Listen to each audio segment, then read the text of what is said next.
Olá a todos, eu sou Cleber Machado e nesse pequeno tutorial eu vou, de maneira muito simples, tentar explicar um pouco sobre LUTs, né, que são, podemos considerar correções, né? São apenas correções agrupadas em um arquivo único, basicamente isso. E essas correções, tabelas de pesquisa, uma tradução um pouco mais correta, né?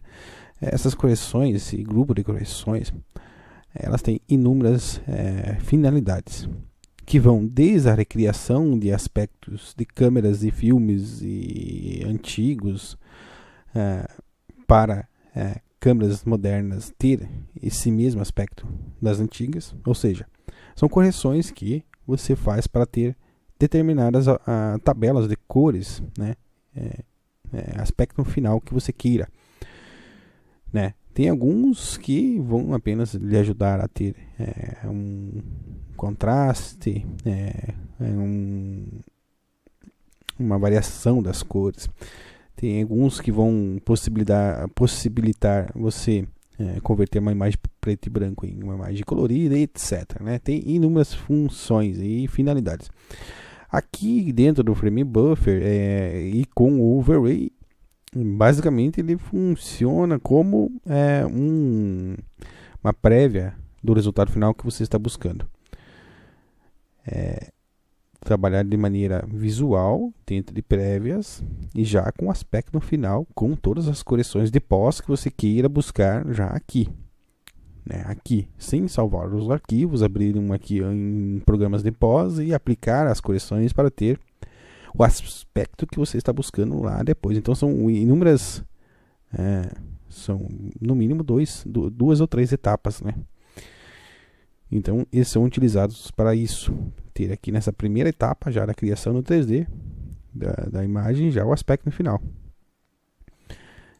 E como eles são correções, apenas grupo de correções, né, dentro de um arquivo, ele expande todas essas correções aqui do Frame Buffer a praticamente opções ilimitadas, né? Porque como sabemos e é visualmente, né, é perceptível, temos apenas uma curva, né? Um dos exemplos, né, com todos esses parâmetros temos apenas uma chance de usar eles. Então, como as curvas são muito importantes, basicamente tudo você consegue apenas com curvas, né? Dominar as curvas é dominar o aspecto da sua imagem. E aqui no Frame Buffer temos apenas ainda em modo mono, não podemos nem trabalhar em modo RGB. Então essa é uma limitação muito grande. E os LUTs aqui vão funcionar justamente para isso, te abrir um leque infinito de possibilidades. Mas a real função dele é você ter um aspecto final diretamente aqui já no Frame Buffer, sem salvar, abrir um Photoshop, After Effects ou qualquer outro software de pós-processamento, aplicar as correções e depois ter o aspecto no final. Já te possibilita ver tudo isso aqui, né? E de maneira que você pode aplicar pequenas correções desde a iluminação do 3D até materiais, tudo para ter o aspecto que você está buscando, com a ajuda dos LUTs e as correções que lhe são permitidas. Então é basicamente uma extensão de tudo que você pode ter aqui de correções. E muito mais prático de maneira visual e em tempo real. No mercado, basicamente é utilizado para isso. E como eu falei, eu posso utilizar eles para ver o resultado final sem eu ter que abrir em outro software e aplicar essas correções. Como criar os LUTs eu ensino no curso de Overlay para 3D1 e como aplicar o aspecto que você consegue aqui com a ajuda dos LUTs e todas as correções que ainda você pode fazer de maneira muito simples, diretamente nos arquivos finais, dos formatos específicos que eu demonstro no curso e por que aqueles formatos do Overlay. Por exemplo, aqui em Frame Buffer temos um método de trabalhar muito eficiente, muito útil para animações, né, principalmente. E eu ensino como tudo isso pode trabalhar de maneira visual, simples, fácil, rápido e eficaz, né? Sem que você fique dependendo de correções muito avançadas, né, na pós, para depois perceber que você fez aqui o render com esse material que está um pouco um tom um pouco diferente que você pretendia, ou seja, aplicando as correções que você estava buscando, o aspecto final, esse material ficou com um tom muito estranho, que não era o que você queria. Para isso você teria que usar elementos, corrigir, etc, né? Então tudo isso foi de maneira muito simples, aqui visual, né? Utilizando os LUTs. Os LUTs são isso, como eu já comentei. Possibilidades infinitas de você aplicar essas correções. Todas as correções possíveis. E em conjunto com o LUT você tem ainda as correções básicas aqui do frame buffer, né? do V-Ray.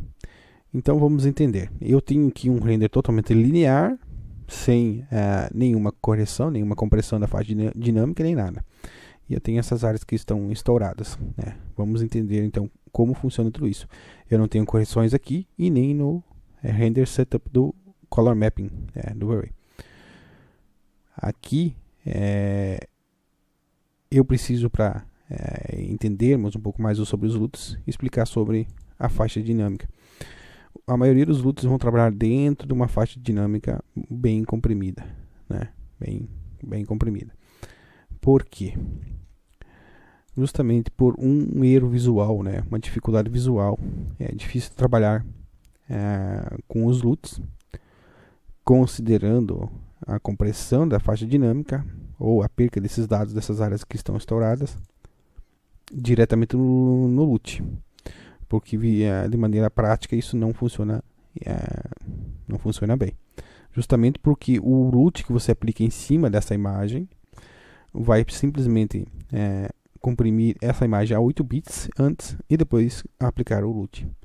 Né? Ou seja, se você não controlar essas áreas que estão estouradas e aplicar um LUT com compressão da faixa dinâmica, você vai perder essas informações.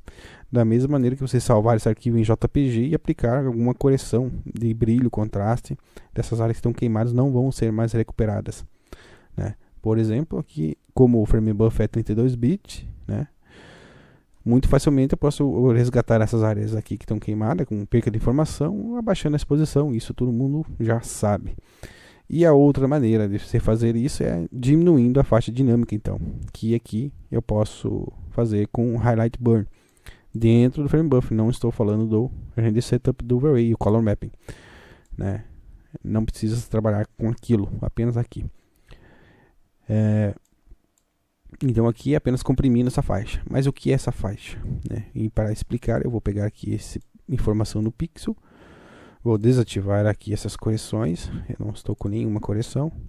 Vou pegar esse valor aqui, que está aqui em vermelho, que é os valores corrigidos, que eu estou enxergando, que eu estou vendo, né?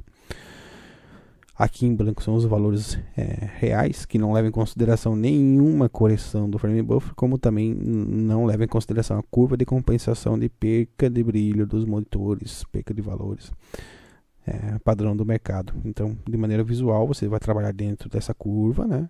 E é esse aqui os valores. Esses valores reais são específicos a alguns formatos específicos que eu também comento no curso, né? Aqui 1.3 eu tenho nessa área que está queimada, né? 1.3, né, em 32 bits e 255 em 8 bits. Mas vamos lembrar que em 8 bits, dentro da faixa visual, digamos assim, né, perceptível, tudo que estiver acima de 1 aqui vai estar queimado acima de 255.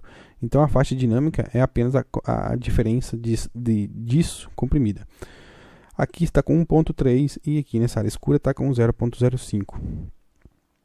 Eu comprimindo essa faixa dinâmica, a diferença entre eles agora é muito menor. Então eu tenho 0.06, né, e apenas 0.8 aqui.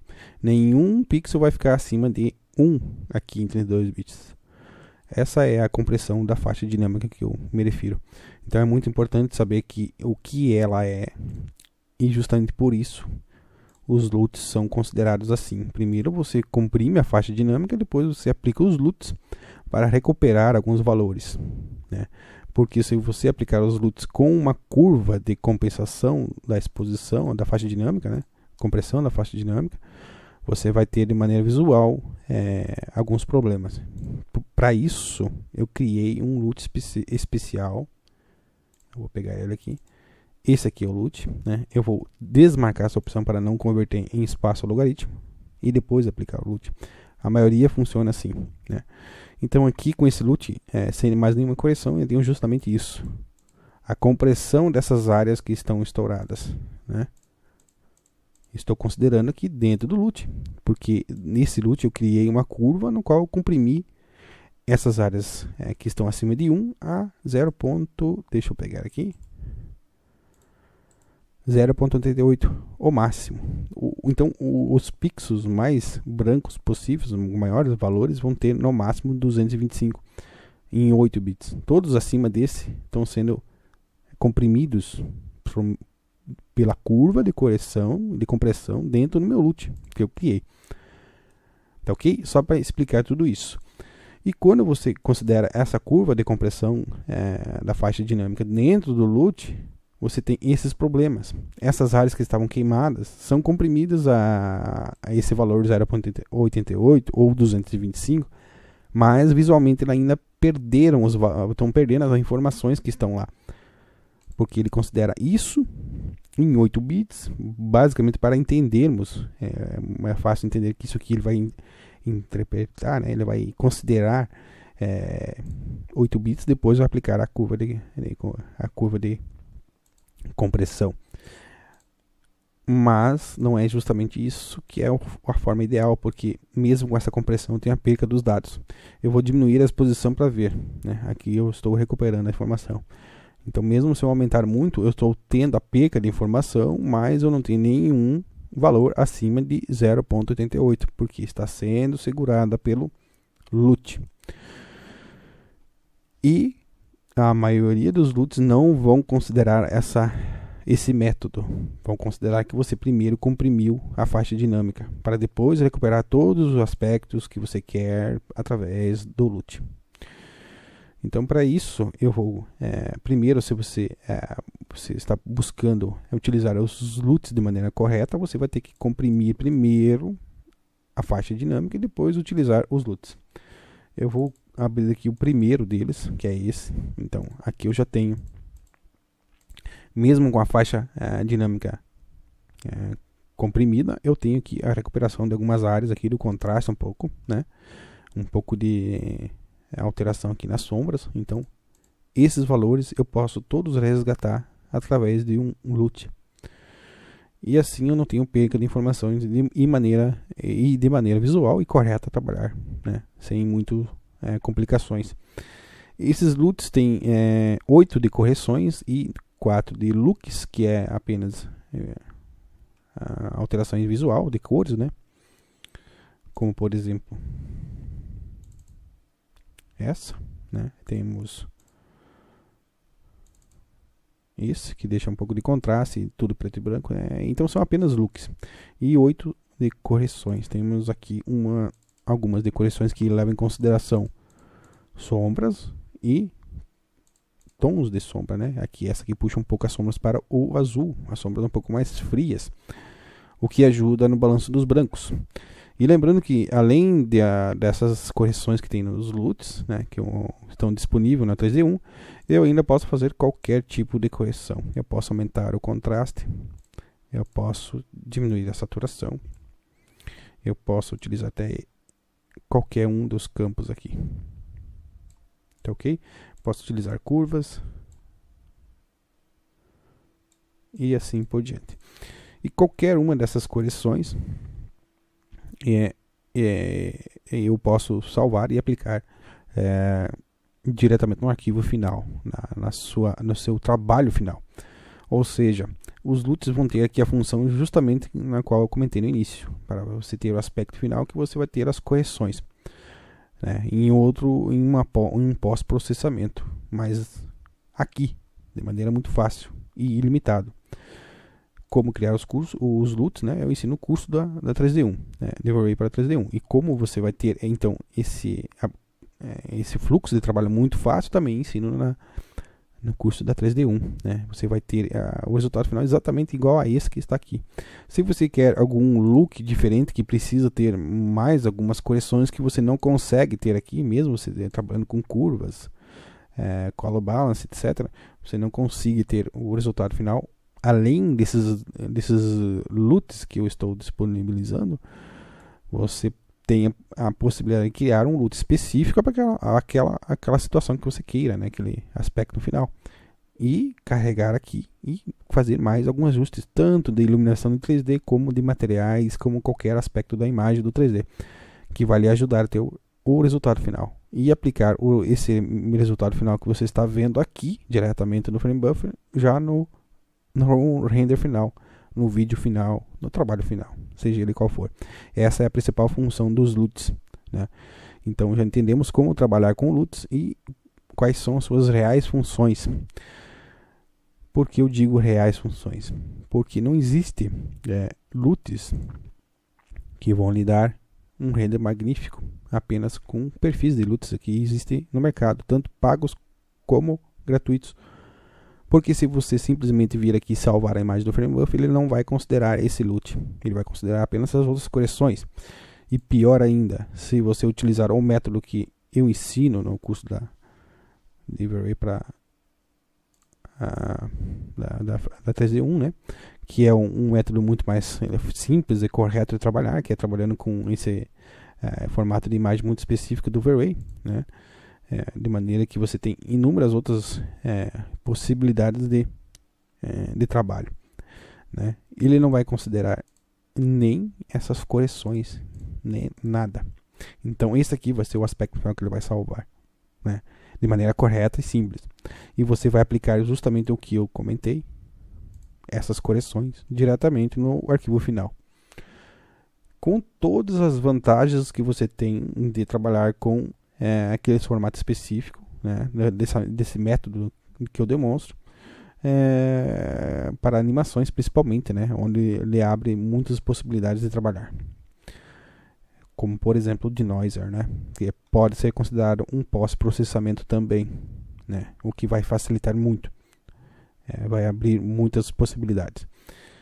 Tá ok? Qualquer dúvida, eu tenho aqui um render noturno também, né, para explicar, vou mostrar que tem alguns LUTs que tem algumas características um pouco mais fortes, outras mais fracas, né, como esse aqui, que eu tenho essas sombras muito alteradas, né. Então eu tenho alguns que não tem tantas essas alterações. E lembrando que também eu posso fazer qualquer tipo de alteração, né. Tá ok? Qualquer dúvida é só postar.